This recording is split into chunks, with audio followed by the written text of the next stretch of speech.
Okay. All right.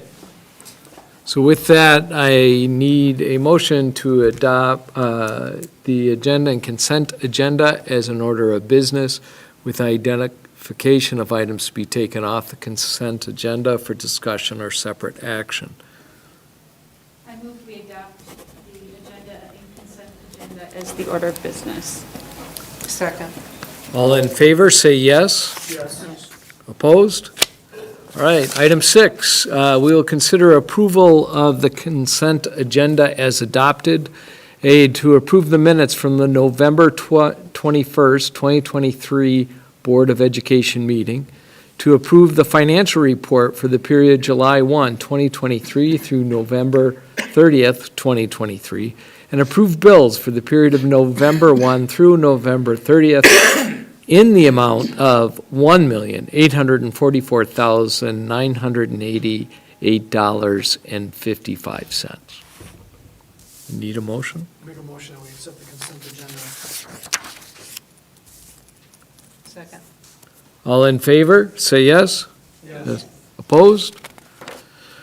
All right, Board District Leadership Team Strategic Planning Legislative Update. Dan? Yes, we had our legislative meeting with everybody showed up at this one, so all of our representatives from both the House and Senate were there. And so we talked about a number of different things, but I'd say the three primary discussion points that we had were around legislation relating to the school start date and trying to, again, get some traction on having some flexibility with that.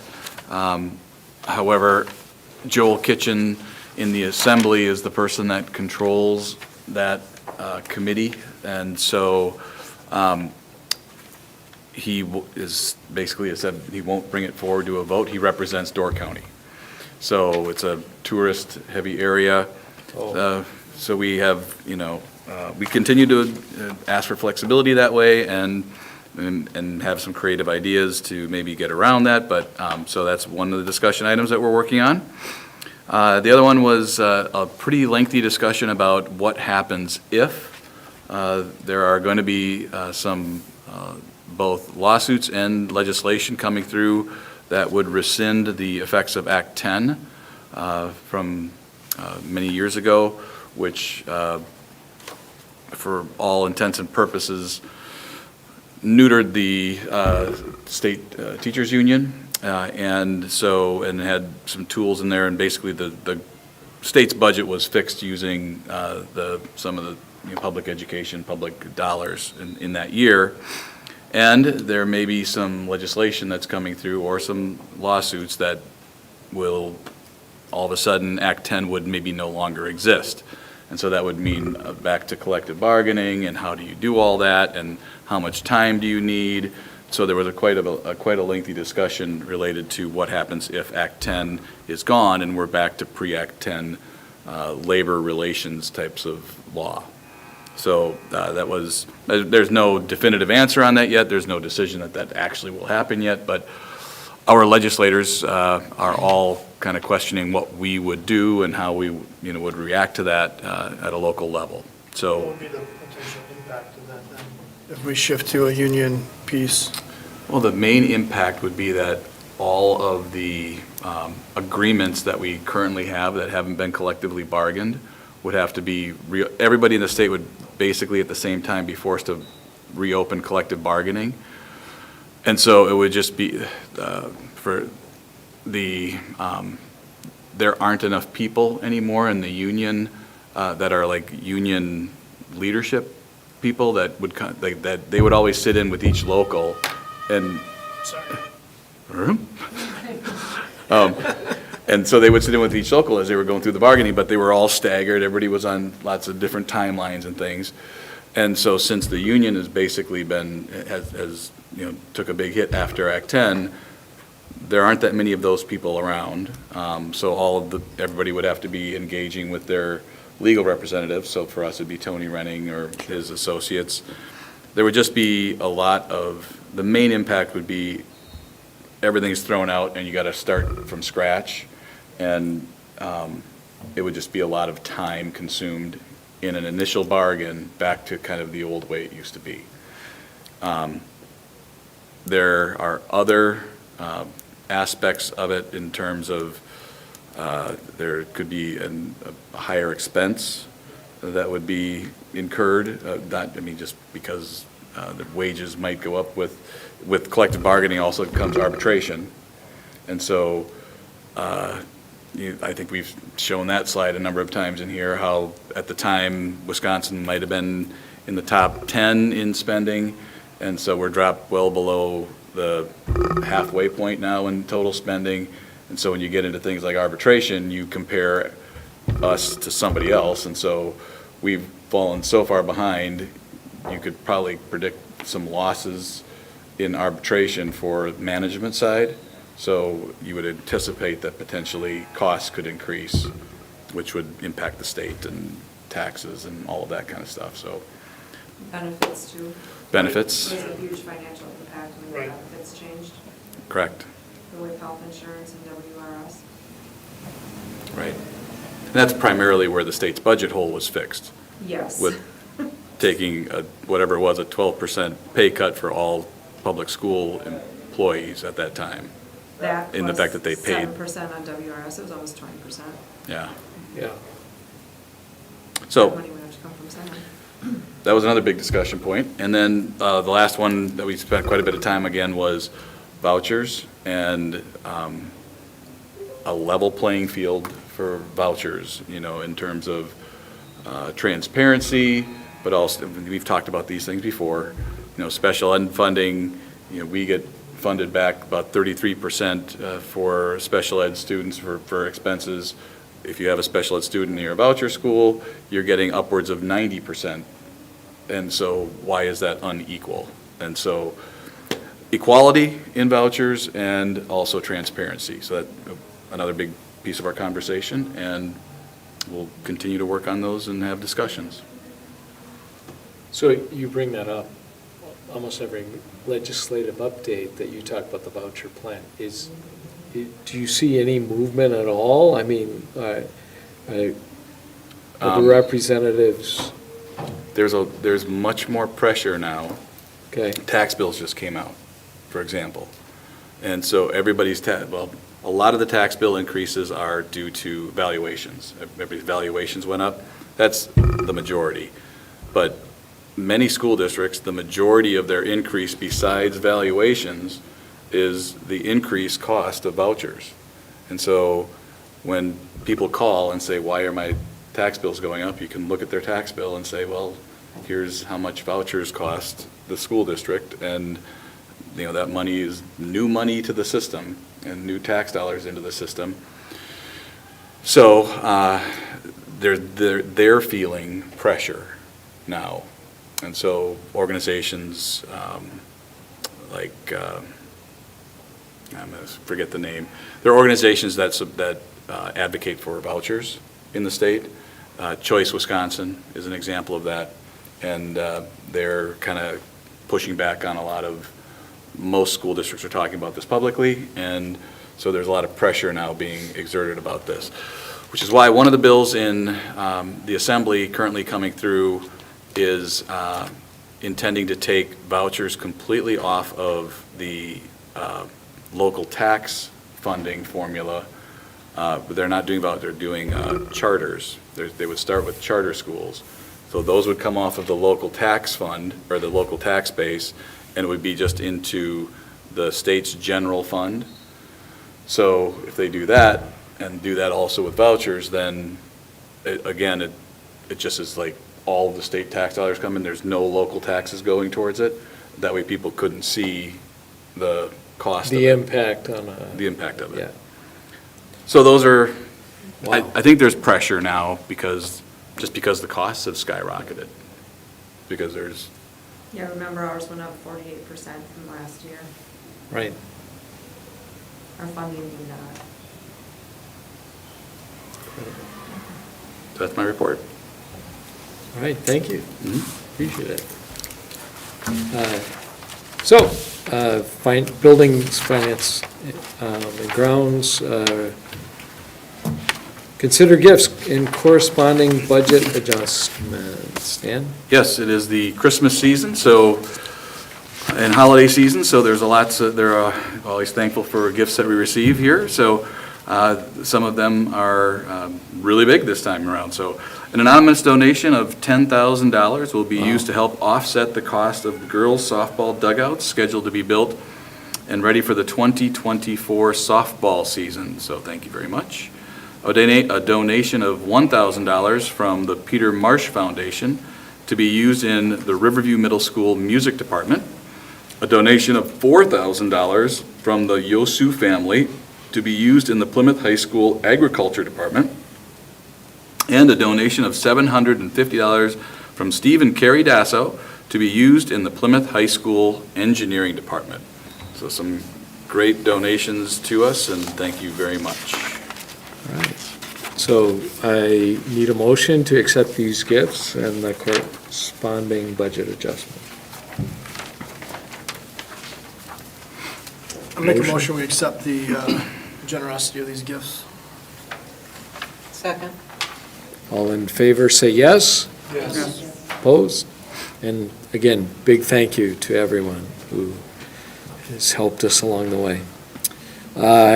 Item 9, policy, approve the second reading of the Neola policy updates, volume 32, number 2.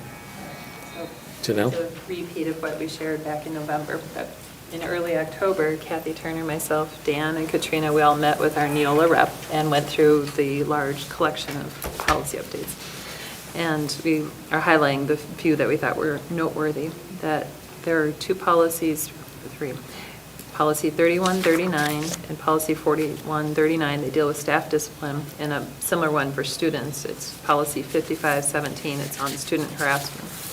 The policies were basically updated to add a garrity warning language. And again, garrity warning, it informs the employees that the employee is required to respond to questions posed during an investigation, so an internal investigation, and their answers to the questions relating to the employee's conduct may be used by the district for determining appropriate discipline, but will not be provided to outside law enforcement officials in the course of an independent criminal investigation unless otherwise required by law.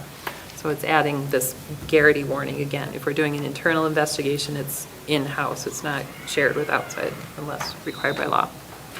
That's the one update. Another section that's being updated is Policy 8121. It's regarding personal background checks and for contracted services. And we were informed that we have restrictions in our handbooks for each school regarding visitors to the school, but unless we put them in officially in our policy binders or policy records, it's not enforceable by law. So we're adding the background checks for contracted services to our records. And then there was also an update to Policy 8310. It's regarding public records, and we are uniformly adopting that any records in the district will be retained for 7 years. So there's not any discrepancy in how long something should be retained. And then there were 2 other sections that, again, we shared with other groups internally. So the food services team, they reviewed updates to the food services policies, and that was 8500. And then there's a new academic policy that our, I forgot what they're called, the internal team.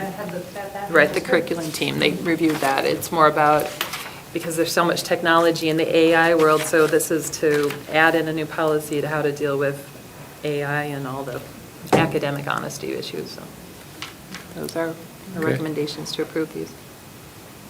All right, great.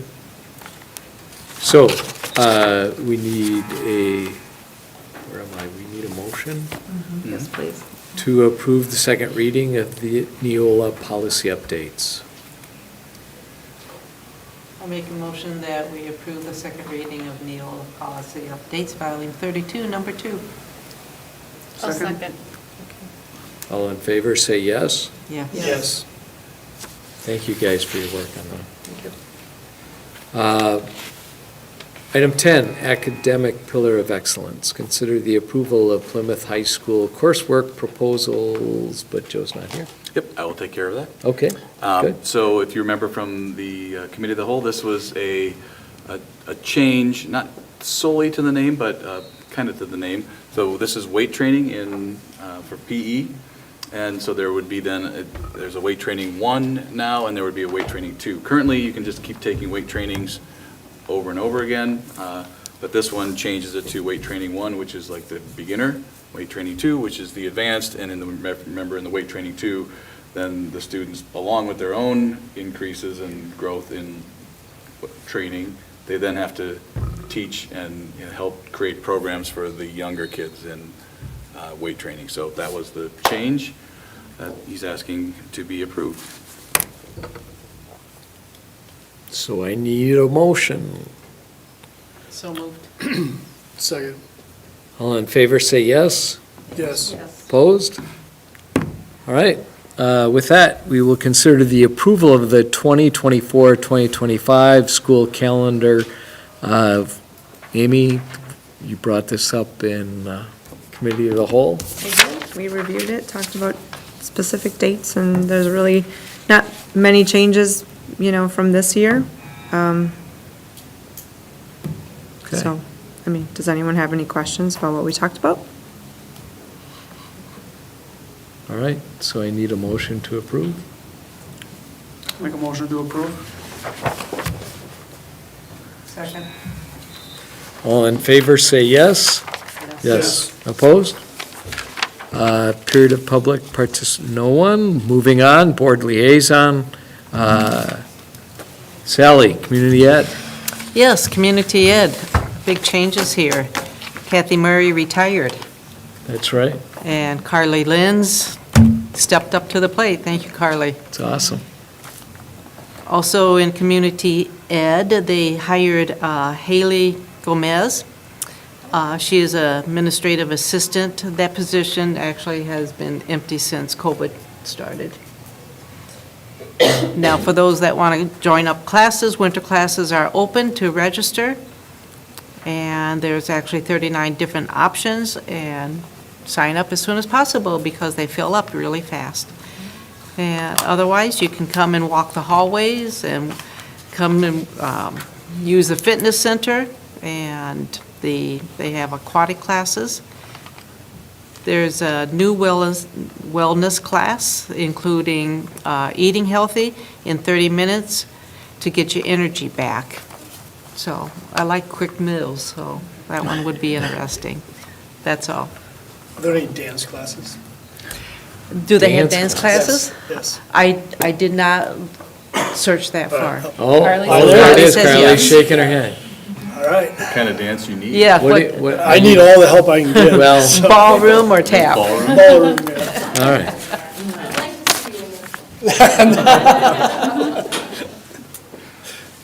Thank you, Sally. Foundation, we did not meet, but there is a little piece of news that I should have reported out earlier. The foundation does have a Spirit of Innovation and Leadership Award. This past year, or this fall, we recognized Carrie Dasso. We may all remember her. She used to sit in that seat right there.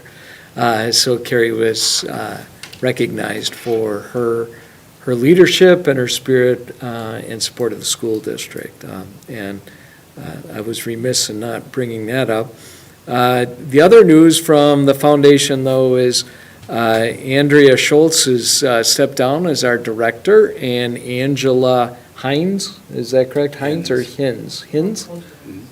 Hines? See, I got it wrong. Looks like Hines 57, so I didn't know. But she's going to take the role of director. I haven't met her in person yet, but just from her emails, there's a lot of enthusiasm there, so I'm excited to see where we go from there. So that's foundation. We'll move from there to Family Resource Center. Kathy. There's not much new to report this month either. We did not meet. Their fall classes with children kind of wrapped up, and they'll start again in January. So all the information is on the Family Resource Center website, or will be. There's nothing on there right now about the winter classes. Okay. It'll be up there. Yep. Thank you, Kathy. Moving on, personnel. Board will consider the resignation of Richard Nyhauser, help me. Nieheiser, Building and Grounds Director for Plymouth School District. Right, and you need to, We have to have a motion to accept his resignation. correct. right? Okay. So, Make a motion to accept Richard's resignation. Second. any discussion? All in favor, say yes. Yes. Opposed? All right, moving on, support staff. Yes, we have a few updates on support staff. Barb Schursel, special education aide at Fairview Elementary School, has submitted her resignation. Barb has been with the school district for 6 years. Kelly McFarland, secretary at Riverview Middle School, has submitted her resignation. Kelly's been with the school district for 16 years. And Eric Grauman has been hired as a special education aide at Parkview Elementary School. And those are the updates. No action needed. required. No items for consent. So, President's report, well, I'll make it brief. We're headed into the holiday here, so I know everyone wants to get home, and probably if they're like me, you're going Christmas shopping right after this, but, you never want to get too far ahead. But on the way here, I was listening to the radio, and the one piece that I heard was eulogy for Sandra Day O'Connor. Her son had gotten a letter that she wrote to her sons before her death. And the thing that stuck out was, our purpose in life is to help others along the way. Cool. So think about that. Merry Christmas, because we celebrate those who have helped others along the way, and that's our job. So, Merry Christmas and Happy Holiday. And it's your turn. All right, well, thank you. Yes, it is the season of giving and getting together with family, and hopefully lots of good things for as many people as possible. So just a couple of notes here about student and staff accomplishments.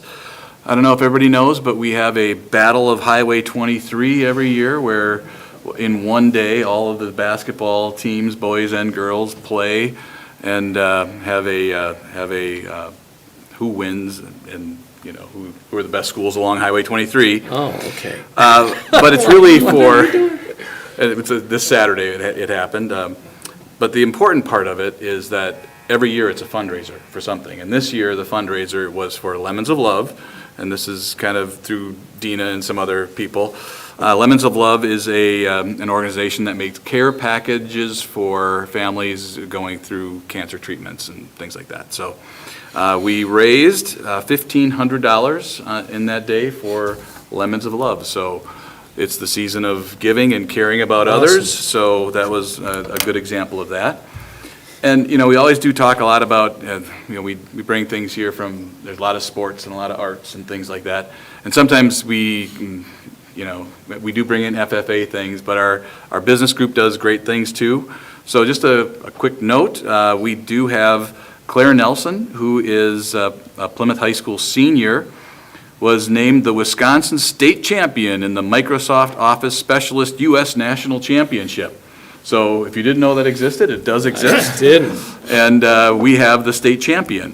Claire's been invited to represent Wisconsin and compete at the Microsoft Excel track in 2024 at the U.S. National Championship in Orlando, Florida in June, though.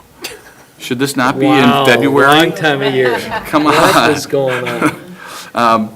And she has a chance to win. First place is $3,000 and a bunch of things, and second place is $2,000 and some other things. So it's a huge accomplishment for Claire, and we're very proud of her dedication. So our district has lots of opportunities for all kinds of kids to do great things. Every year we have kids go to Ivy League schools. We have kids head off to become operating engineers and go into apprenticeships and make $50,000 right off the bat. And there are a ton of opportunities, and this is just another example of, we have people that excel at Excel.